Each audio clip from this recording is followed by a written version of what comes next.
Welcome, and thank you everyone for joining us today for the first in our series of 3 webinars on budgeting. Thank you all for joining us, and today we're going to have a wonderful presentation for you. We actually have this webinar today sponsored by Amalgamated Investment Services, and I will just read a quick message from our sponsor, Amalgamated. At Amalgamated Investment Services, we believe that investment strategies can be a powerful force in the push for environmental and social justice and offer the financial services your organization needs to align your financial goals with your mission. Our services include strategic cash management, portfolio management, investment policy statement development, retirement plans, and more. We're proud to choose investments that promote sustainability and reduce the negative effects of business operations on the planet, like our 100% fossil fuel-free portfolio and other investments that promote a more equitable society, responsible governance, and a complete divestment from the weapons industry complex. So to learn more, please visit amalgamatedbank.com. Thank you again, Amalgamated, for sponsoring today's webinar. And I would also like to take a second to introduce you guys to some of our moderators that will be helping us out on the webinar today. We have Mark Hager and Dana Brito, who will be in the chat answering any of your questions that you have and giving those questions during the webinar to our presenter for today. But also feel free to answer each other's questions as usual. If you've attended any of our webinars before, you know that engagement is a big part of our webinars. So if you have extra information that you feel like would be useful to any of the other registrants that are on the call, please feel free to also drop any of that information in the chat. But we will have Mark and Dana along with yourselves in the chat to answer any questions as we go along. And then we also have our presenter for today, which is Steve Zimmerman. Steve Zimmerman is the principal at Spectrum Nonprofit Services, and he will be guiding us through our presentation today. And you will be learning a lot from him as he guides us through this first of our 3 webinars on budgeting. But I know that one of the big questions that everyone asks is if you're going to be receiving the slides and the recording. So yes, you will be receiving the slides and the recordings from the webinar today. So in case you feel like you missed something or there's a slide that you didn't quite get to capture, no need to take notes. We will send you those recordings and the slides following this webinar.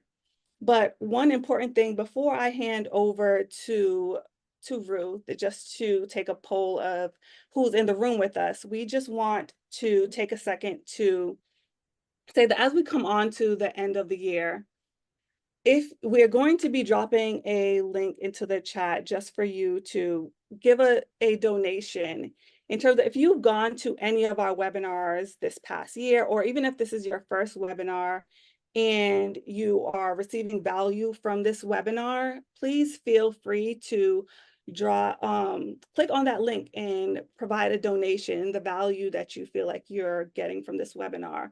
These webinars, usually if they were a paid webinar, might run around $100, but it is made free to everyone that is here because we want to make sure that this information is available to everyone, whether your organization is a small organization or a well-established organization. So if you have a chance to do so before you exit the webinar today, please find the donation link and give a donation if you are able to do so. So now I will hand over to Ruth, who will be taking a quick poll. Before I take the poll, I just want to go over a little bit what our agenda is with this. We started out thinking about budgeting and thought about doing one session on budgeting. And it quickly became really evident to us that we couldn't do that, that there was just too much involved. in the act of budgeting for nonprofits, and that it needed to be looked at from a number of different perspectives. And so we decided to actually do it over 3 sessions. They're very different. And so I want to talk to you about what they are. Today's is really kind of an introductory session, a framework. What is budgeting? How long does it take? What are the assumptions that are made? Which of those assumptions are correct or not correct? How do we need to think about it, and how do we need to approach it as a process? And that's what Steve Zimmerman is going to be doing with us today. And Steve is an old friend. He's written a lot, which you can go look up on Amazon, about financial leadership and management. But more than that, he has that really grounded kind of information that comes only from working with hundreds and hundreds of nonprofits over the years, that I think you'll find to be very valuable to you today. Dana also has that kind of information. That's the kind of work she does. And Mark has a little bit more academic base. So feel free to ask any questions that you have during this introductory webinar.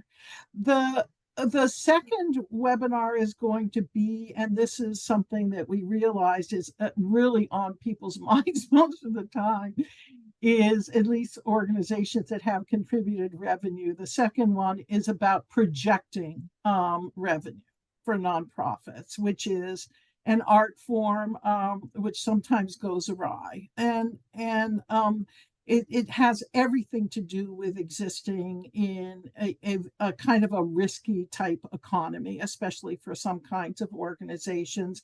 And we really encourage you to come to that next webinar, because we're going to have a lot of really grounded information in that. And then the last one, which we will ask Steve to work with us on again, is about cost centers. So with that, I want to go to just finding out who's in the room with us today. And first ask you all to answer the first question. What is your organization's expense budget?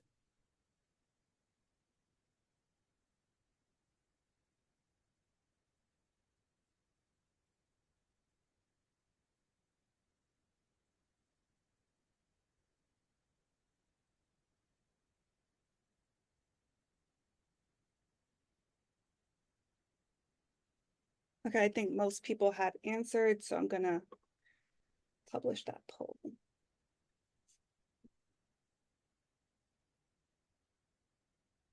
That's very much the curve that we generally see in these webinars. So make sure that you all really cross over the lines. You have other people who have maybe been through the budget size that you've been through, or you have people that you can help guide. And we really want you to interact with each other, teach and learn from each other. What's your organization's mission area? It's the second question.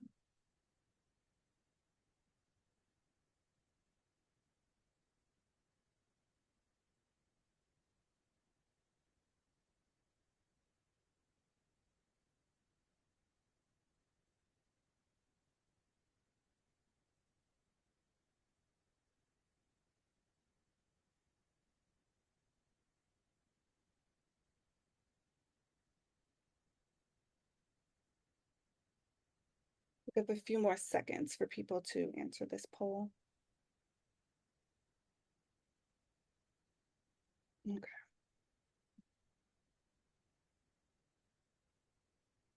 Excellent.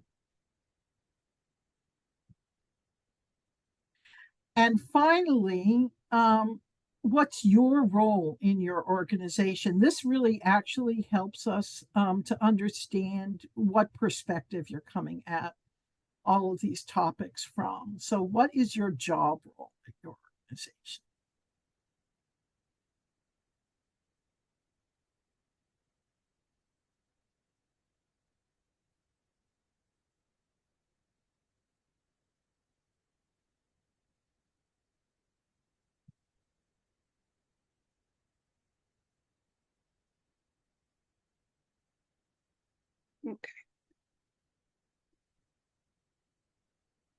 Okay, wow. Generally, we have, no, this makes good sense. Yeah. So thank you very much. This gives Steve a little bit of guidance on where he's going and helps the moderators. And please, again, ask your questions and feel free to answer each other's questions if you feel like you have the answers.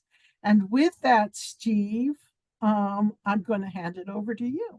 Perfect. Thank you, Ruth. Hello, everybody. It's a pleasure to be with you here today and to talk about budgeting, right? Because who doesn't like to talk about budgeting? So, you know, I'm an accountant by training. So there's nothing to me more fun than when you start to think about budgeting, of opening Excel and thinking about, okay, what can that spreadsheet look like as we get going? But it is exactly that approach that has left so many others to approach budgeting something like this. Really thinking about it in a way that gives you a headache. And, you know, we tend to therefore approach it with dread, not in the finance office so much. You know, Anika, we're right there. We're excited by this process, but outside of the finance office, you say the word budgeting and the eyes roll. It's almost like a board when you say the word strategic planning, right? What if instead of that, though, we let go of that dread and viewed budgeting as a strategic opportunity, and really viewed it as an opportunity to strengthen and build and understand our organizations in new and exciting and inclusive and, dare I say, fun ways? So that's what we're going to talk about today in today's kind of overview webinar. I will say, as you saw in the poll questions, we have a wide variety of people here. And so, you know, some people that are fairly new to the sector, smaller organizations, and some that are actually, you know, rather, you know, large organizations. Look, this is not, there's no secret sauce here. I've been doing nonprofit budgeting for more years than I would like to count right now, and it's constantly changing and evolving. So I'm going to present a framework, and I invite you in the chat to put your framework in there too, because we love to kind of hear from you and your thinking as well as your questions. We all have something to contribute to the conversation, no matter your level of expertise or experience with budgeting. But I'm going to talk about it today from 3 different levels. I'm going to start off by talking about budget fundamentals, some of the key questions that came up from you as you registered, to others of, you know, about budgeting. Then we're going to talk a little bit of some nuances, and finally we'll wrap up talking about how we use the budget.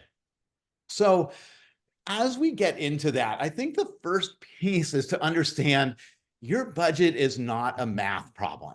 I know when we think about the budget process and we think about, first we want to go to the finance committee and then the board, and everybody immediately is going to look at the bottom line.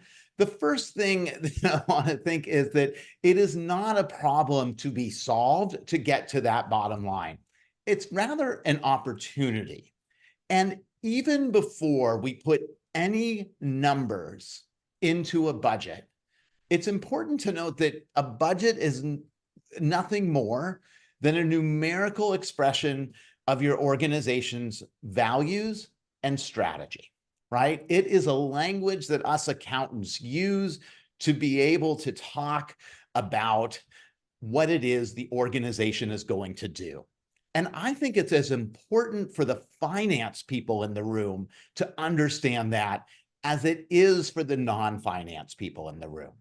Your budget reflects your organization's values. And, you know, one of the key areas we're going to talk about as we think about it is people, and we think about compensation. Too often in the budgeting process, we'll hear, you know, people are our most important asset, and then we won't pay any attention to them when it comes to thinking about compensation in the budget. That's a reflection of your organization's priorities and values. So this right off the bat isn't as much a numerical exercise as it is a strategic and value-based exercise. It's also an opportunity to build capacity. And you're going to hear me talk about that a lot in the next little bit, because this is one of the key times where everyone in the organization is paying attention to finance, right? Most people have heard of the budget process. So therefore, they're interested and they're curious. And I think that this is that opportunity to actually build financial capacity within the organization. The third piece is that it is at the center of what an organization does. We often fond of saying that, if you have a strategy or a strategic plan or something that has no way of paying for it, that's a dream, not a strategy. And it's important to note that we build our organizations to change and strengthen our communities. We don't build them for financial strength. So this is about that deep interconnectedness between our impact, our finances, and our people, our ability to make our dreams a reality. And so if we're thinking about the budget process as a financial process, you miss that chance to make it relevant to everybody in the organization.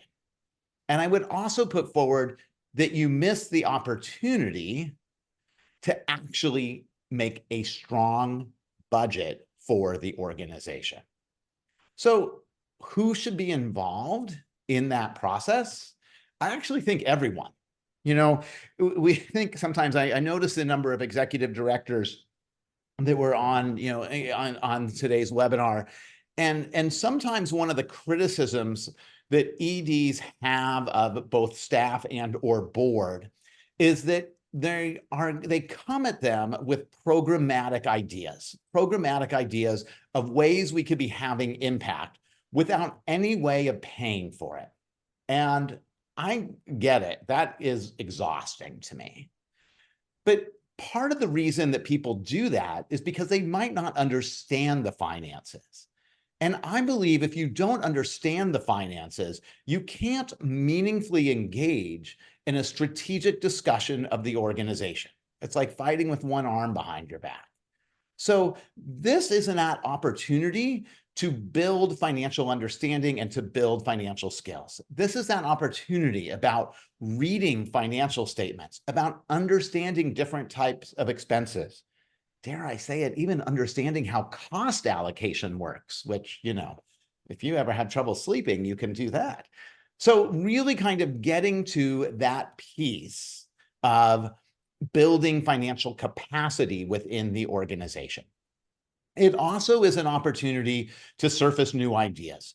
It is amazing to me when you kind of empower those that are closest to your constituents with the financial understanding and with the opportunity to contribute and to innovate the ideas that will come forward. Look, when I was a CFO, I didn't have the ideas to really balance our budget.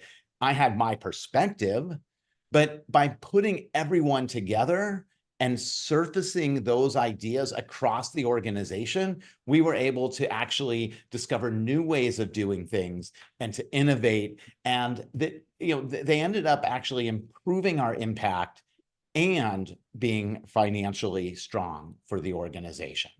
So there's that component of it as well.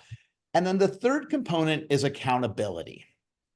People are more likely to be accountable and to drive for success when they have been involved in the process and engaged in the process. And when I say that, I mean the entire process. Sometimes we have seen kind of people start off the budgeting process, engaging people, and then suddenly, either time gets short or there's another reason, but suddenly the budget goes behind closed doors to get finalized. That actually doesn't drive accountability. That makes it, again, feeling top down, feeling put upon, as opposed to really getting everyone together and seizing that opportunity to build a culture that we want to accomplish our mission. This is the financial plan to be able to do that. So this is that place to involve everyone. How does that actually look for organizations? It really depends on where you are in your organizational life cycle, right? If you're at a smaller organization, you might engage people and show them your current financial statement and engage them in discussion about what areas were you tight in expenses and what areas do you need, did you perhaps have some left over, and engage them in that conversation. If you're at a larger organization, you may do it by program area. You may start by having a conversation at a staff meeting, even about how do you read the financial statements and how does your budget work? It just really depends on where you are in that process, but it is that opportunity to have that discussion and take those steps while everybody is focused on finance. Part of you are probably thinking, okay, that sounds good, but doesn't that take forever? Yeah, I'm not going to lie. It does take time. I really view the budgeting process as being at least 1 quarter of work. Starting it in the 4th quarter of your fiscal year. It is not something where you say, okay, the finance committee meets in 2 weeks, we better start doing the budgets. But start it early on so that you have time. It also, by spreading it out, it allows people to integrate it in with their already busy workloads, so it doesn't become an added stress and pressure cooker. Look at projections. How do you need to finish the year? Where are you going? Setting that context, which we'll talk more about in a minute, for what you need the budget to be. Normalize it, makes it seem like it is, again, not something that just comes at 3 weeks, but actually is happening throughout the year, because it is. And remember, you're doing grant budgeting year-round already. People are doing budgets constantly. So we often think about the budgeting process, but this is going on in our organizations throughout the year. So whether it's a grant budget that you're doing, very specific, to a programmatic budget, how those grants fit into your programs, to an organizational budget, or a capital budget of what equipment you need. There are different types of budgeting, and you end up doing it pretty sporadically, but throughout the year overall. Steve, this is Dana. Just wanted to chime in a little bit because I think you had brought up some really important points about, I think sometimes the hesitation of non-finance folks of participating in the budget is really a fear or lack of interpretation around the numbers and what they mean, and sort of really along the theme of what you were just mentioning around normalizing it. Do you have any tips around really helping, I guess, democratize that experience and or increasing that financial literacy over time, even ahead of your annual operating budgeting process? That's a great question, Dana. And so I really approach financial education as part of the culture of an organization. And oftentimes when you are bringing financial transparency and you're bringing the finances into people, there is, it is a culture shift, and there is trepidation, because let's be honest, in our sector, we tend to weaponize the budget and finances. They're often not talked about unless you have budget cuts. You rarely see organizations that are out there saying, "Woo, let's talk about the big surplus we had." So there's a natural fear that you need to kind of overcome with your team. And to me, that's a little bit about culture and change management, right? Little bits of pieces at a time, being consistent and over communicating. If you want, to show the importance of financial literacy and then investing in that through training, through development. Most people don't come into the sector because of their love of nonprofit accounting. I feel really bad for them, but all of us can be better and stronger at our jobs if we understood it. So as an organization, just like you wouldn't want a CFO that doesn't understand the mission, we want program staff to understand the finances as well, and that happens with training and intentionality. So let's talk about this Let's talk about this in terms of a budget process of what that looks like. And so this is kind of your stereotypical budget process here, a piece that I'm going to, but I really want to just start and focus on this first part right here, because too often when we get into budgeting, we immediately go to estimating costs. But before we do that, let's back up and set our goals and our context of what do we need this budget to be, right? Where are we? What's working for the organization? Where have we been challenged? How have our constituent needs changed? How have our revenue streams changed? What's happening in the world around us that we need to respond to? Looking at your strategic plan, where are you supposed to be? Right? Looking at your business model, are we supposed to, what can we invest in to actually generate more revenue to be able to grow and achieve more impact? So that setting goals and context is the most important part for me, because it also leads right down here to the end of, down in the bottom of that inevitable bridging the gap. When you look at the budget and you say, how do we make this work? Which begs the question of, does the budget need to balance? There is no greater question to me in this in finance, and my answer is no. And here's why. I'll tell you a couple reasons. But my first one is, as an accountant, if you give me a budget that has $332,645 of income and $332,645 of expense, I want to know where the plug is, because there was no way that you were being realistic about the numbers and having it come perfect to zero. I actually think we need to ask the question of, what do we need the budget to be, right? What are our reserves? What are our reserves? What's our community need? What's the financial outcome we need to have, as Gene Bell says in this great quote? The budget is a snapshot of a year. There's nothing magical about a year. It's not meant, some things take longer than a year. Some things take less. It is a way of communicating our financial plans for this year. So really thinking about that, and as an organization, having that discussion even before you get to numbers of, what does that bottom line need to be? Can we generate a surplus? Do we need to build reserves? Or do we have a good reserve and we have community need and it's time to invest some and or innovate new programs? Having those discussions is essential. I wish I could tell you there's a simple right answer to that, but it really is about having this discussion with the board, with senior leadership, before you get into the process.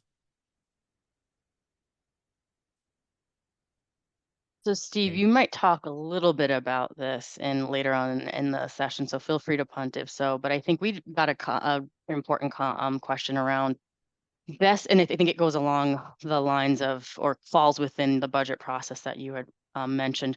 But can you talk about, to the extent that you have any, best practices for interactions between finance and fundraising in the budget forecasting step? Yeah, so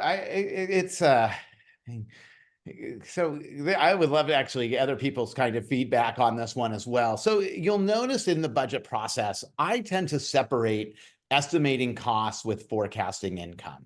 And then I'm actually a big believer in understanding program profitability. Can a program be subsidized? If so, by how much? Kind of understanding how everything works together in that way. The reason why I separate this is I really want program people to understand, if we have that context of what we need the bottom line to be, if we kind of understand that, then I want to know, given the impact we want to have, what would that cost to carry out? And then I want to look at the revenue separately. How much revenue do we think we can generate for that program? and then put the two together and have a discussion. And to me, that's where that interaction between fundraising and program and finance all come together. The concern I have, and so the reason why I do it that way and separate it, is it's sometimes too easy when you look at income just to say, well, we'll keep doing these expenses, but or we'll keep the same impact that we want to have, and it with just spending less. The old will do more with less. I think that we get into trouble as that as a sector. I don't think it's really very true. And then it gets back to the people side. You're doing that on the backs of the people who are working at the organization. So this is about thinking through all of that holistically, and then kind of coming back to that.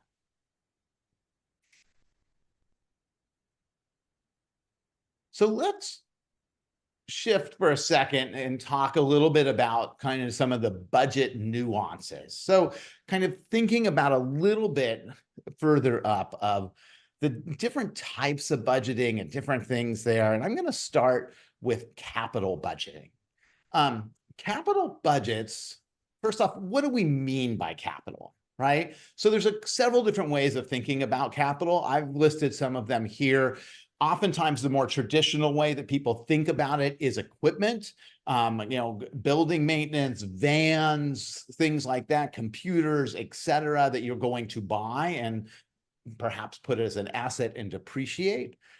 But there is also other types of capital that I think is important to keep in mind. Working capital, that's your reserves and thinking about how much reserves you want. Change capital, if you're investing in change for your organization, kind of starting a new program or innovating, as well as, of course, human capital, thinking about longer term than just a fiscal year. So much conversation these days have been about how do we pay a livable wage? How do we have more equitable pay within the nonprofit sector? That comes back to human capital. Oftentimes, those conversations, systems, and processes to addressing are longer than a year. So it is really thinking about all of these in kind of different contexts, but to think about them as, what is your, what are your cash requirements, right? How long will it take to be able to generate the type of resources that you need for your capital needs? The budget isn't necessarily always about balancing it, but understanding what your runway is and what you can do. And so there's different dimensions, right, of the budget. If you think about your organizational budget, do we need it to be a surplus to be able to build reserves? Or can we run a deficit because we're going to start paying people more and eat into our reserves a little bit? So really thinking about some of these components with your capital budget that will be years. This is beyond the 12 months that we traditionally think of when we think about organizational budgets. But putting that in mind and knowing that it may be separate, it may be longer, it may not be on the income statement is really important. The other piece that this kind of corresponds with are thinking about kind of your business model, right? Thinking about what are the infrastructure needs or the timing for your organization. Take, for example, if you have government contracts, if you're primarily government funded, your infrastructure is that you do need good systems for reporting and tracking finances. Your timing is that you may need to float cash. So you may need more reserves or a line of credit or something like that to make cash flow work. So knowing those certainly influences your budget overall and what it is, again, you need that bottom line to be. Same thing with flexibility. If you have a government contract, if you have a lot of restricted grants, you may be focusing on your flexibility with your business model of how do we get unrestricted money. If you don't have a lot of unrestricted money, then your hands may be tied a little bit in terms of your capital, in terms of everything else within the organization. So kind of putting that there is really important. And it also gets to risk. understanding kind of what is the risk for your organization. So the example to take for this, and Ruth gave me this one, it's a great one, is think about a performing arts organization, right? They put up front capital into shows, put the show on without having any idea if they're going to recoup it. And that is one of the, that's a great example of kind of a risk conversation that we have often in the budgeting process that we don't really talk about. So part of that setting context up front is understanding what's your organization's appetite for risk. Now, I know most boards will say not on my shift, right? But kind of pushing that to understand again, what's the financial position? What are the assumptions in the budget? Where are the areas of greatest risk? A budget is a guess. You know, we're so afraid sometimes because we want the budget to be accurate. And I don't know about you, but I'm horrible at predicting the future. So this really is thinking about your budget, knowing that it's a guess, and understanding which of these guesses do you feel comfortable about and which are the greatest risk. And I believe strongly that having that conversation with your board can be really powerful as you move forward. Steve, as it relates to boards, we got a lot of questions from organizations where you have boards that include finance people, but finance people from the for-profit sector, and thinking about risk in the context of nonprofits and for-profits, while there, I think, can be some similarities, I think there's some grave differences too. Do you have any tips for how to think about risk in the context of, I mean, the various team members that you're likely bringing together on your boards, but particularly in the context of dealing with corporate finance folks who sit on your boards?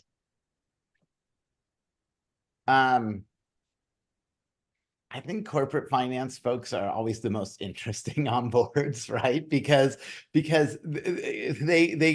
come in with a level of expertise that is fantastic, and yet at times they don't necessarily understand the nuances of our sector. There was a great article in Nonprofit Quarterly years ago that was written by the head of the Nonprofit Finance Fund at the time on the differences between for-profit and nonprofit, called Through the Looking Glass.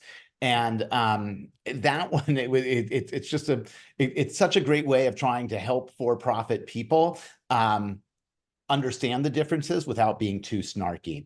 But I think one of the key pieces there is, you know, for me, as I think about that, is having that conversation around, again, what are the key metrics that we're using to monitor our financial health? And what does that look like? If we do have debt, is it a debt to net asset ratio or something like that? If it is reserves, which for most of us it is, what is the reserve number that we want? What's a good reserve, right? We've all heard 3 to 6 months. I think for me, I want to be a little more nuanced in that, of where are we most vulnerable with our revenue streams, right? Where are we most vulnerable, and how can we then build a reserve? Once again, more than a year it takes to do that, right? How do we do this over time? How do we do this over time to get to the level that we want? What is that reserve going to be? And then there is the key question of, if we keep building a reserve. I have a client that is continuing to build a reserve, and there's need in the community. And there is discussion going on at the board level now, thankfully, about why are we putting money away when there's need in the community today. And so having those discussions and bringing that out and empowering your non-finance and the finance people to have that discussion and each have a voice in that. So for me, it's about understanding first the nuances, trying to bring them along, and then having that discussion at the board. But how do we take care of that? I think that, to me, Dana, that's the kind of the other question of, how do we take care of risk and think about this? which comes down to scenario planning. Thinking about scenario planning, of understanding our assumptions, understanding kind of what will trigger different scenarios, making sure that you know, like, when is the point that you need to go down path B? Thinking about how many different scenarios do you have? And for me, I put that last question, that how many scenarios do you plan, together with that last one of how much time do you have? I have mixed thoughts on scenario planning, just to be really honest. I think that most organizations take the same amount of time that they have to put together one budget and suddenly want to put together 3 budgets in that same amount of time. And different versions don't necessarily, over the same time, don't necessarily lead to a stronger budget. So what I would recommend in that is not to say it's bad all around, but recommend in that of what are the assumptions and how will you know when it is not working? How will you know when it's not working? The other level that goes along with that is really talking about contingency, right? Going on what are the kind of different contingencies that we can have out there. And, Woods Bowman wrote a fantastic article on organizational slack and Nonprofit Quarterly years ago. And, it really talks about the different levels of contingency, contingency for items that are going to be recurring, contingency for items that are just a one-time thing, and how you handle them really differs. Do you put it in the budget? Do you use reserves? Thinking about all of those pieces of understanding what the assumptions are, and understanding kind of your level of tolerance as to when will action need to be taken. Having this discussion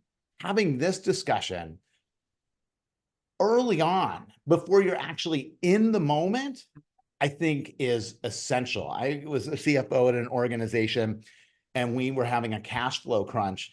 And I'll never forget, because our board was like, well, we have lots of cash, but it was all restricted.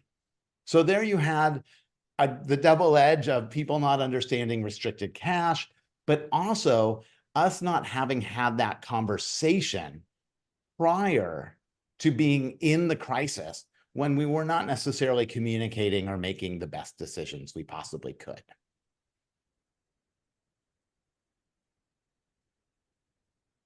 So scenario planning, contingency, understanding risk, I think, is essential as you start going through your budget process and having those pieces.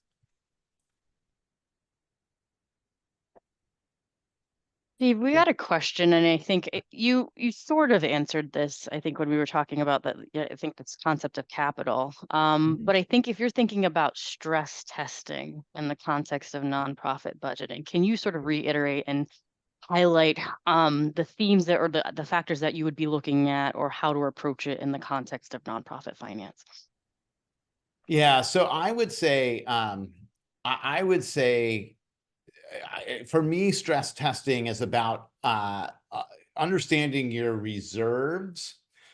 First and foremost, reserves are your safety net. It's your innovation fund. It's your savings account. It's all those sort of things. So understanding your reserves and having kind of knowledge as to what's your fallback. And then from there, understanding your risk associated with the number. So can you, if this number fails, right? If we think that the number is going to be X and we're at 25% X, what does that do to our organization? What does that do to our reserves? How big of a deficit will we run? Can we absorb that? And so understanding that and having that piece, to me, is what the stress testing comes out. It's rare, let's be honest, it's rare that a number is either 0 or goal, which is what makes it harder. So it is understanding the various, when you know which numbers are at risk, understanding how much risk are you having and what do the various kind of markers in that range from 0 to goal, what do they do for the organization if you were to be there?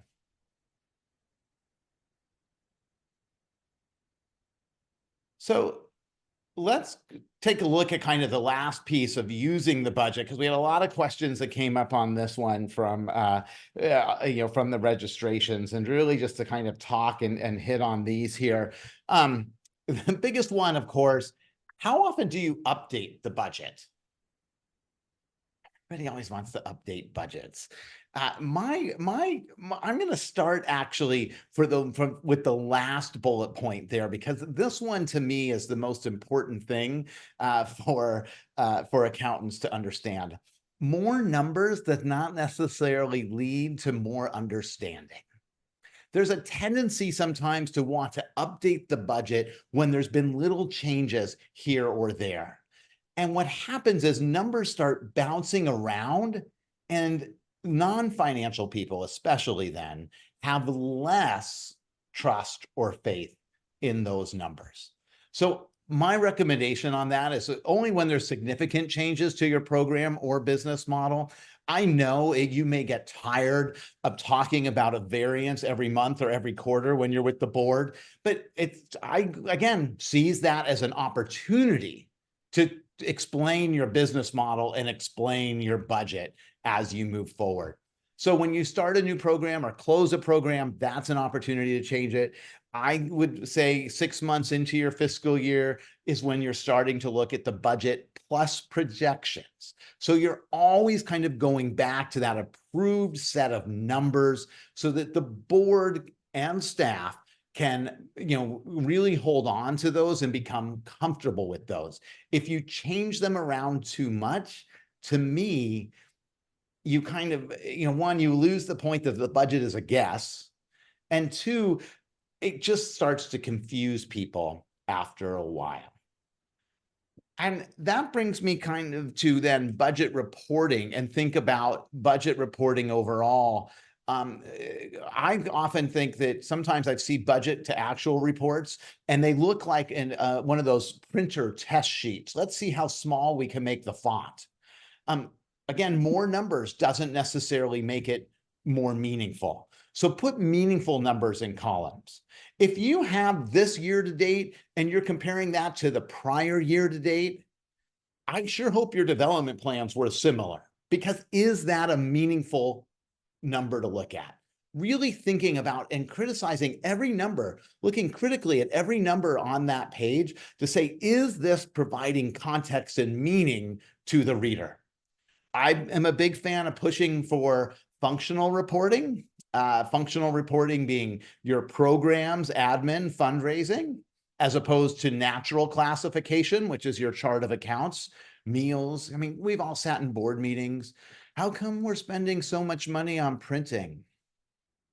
Wrong strategic question, but they tend to be reacting to the way that we're presenting financial information. So presenting financial information in a meaningful way, one of them, of course, that is one of the best ways to do it is through a dashboard. Again, simplifying what are the key metrics and things like that that we want people to focus on. And there's some great dashboard resources available for you on the Nonprofit Financial Commons website, including a webinar on them. So really thinking about how are we presenting and communicating the budget. 3 areas as we think about this all, from the fundamentals, takeaways there. Budget doesn't need to balance. Figure out what you want it to be. Surplus, deficit. Engage as many people as possible. The more people you engage, the better your budget will be. Yes, it will take longer, but you will build a stronger organization. Budget nuances, understanding both capital budgeting and your risk. What's your appetite for risk? Looking at your assumptions in your budget so you know what those are. And then using the budget, communicating it clearly, using projections as you go forward, not necessarily updating your budget every time you go. Steve, maybe before we wrap up, I think in looking at the chat, there's definitely, I think, some evidence of, again, sort of either EDs or staff or whoever going into the budget, changing line items and not really understanding what your baseline was and sort of trying to avoid that. So can you talk through a very practical example of how you maintain that original budget and then when and how you do the type of reforecasting? And again, along the lines of keeping the board at the right level, how you would incorporate them and bring them into the reforecasting process.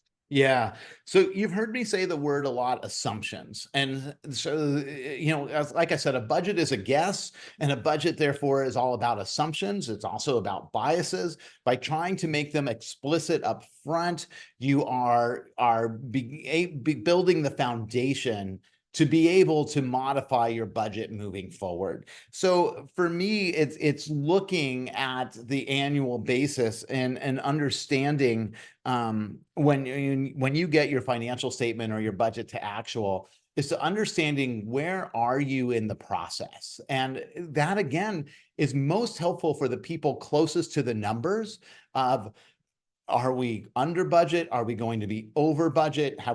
Where are we? Because it ties in directly to what your programmatic or development plan is, to know where you're spending money. So having that discussion and then thinking about what are we going to do for the rest of the year, and in many ways rebudgeting or making a projection moving forward. So to me, it is about having people involved in that are, again, closest to the numbers, and then rolling that up and putting it in a functional budget, programs, fundraising, admin for the board overall, to see what it is collectively.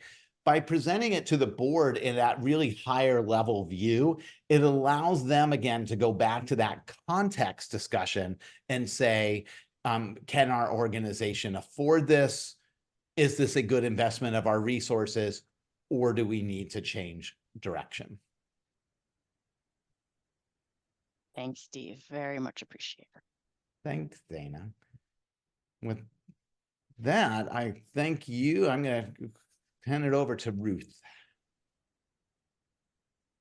Thank you, Steve. That was great. I love listening to Steve because literally nothing doesn't resonate. So I think probably most of you feel that way. Steve is going to stick with us as we go through this series, and again, he's one of the people that I would turn to first to talk about cost allocations and understanding cost centers and really balancing mission with margin in your budgeting processes. So, and also the other thing that Steve does really well is talk about how we as leaders need to use our own agency to encourage people to embrace budget, understanding the budgets, and really see that as being part of their jobs, because otherwise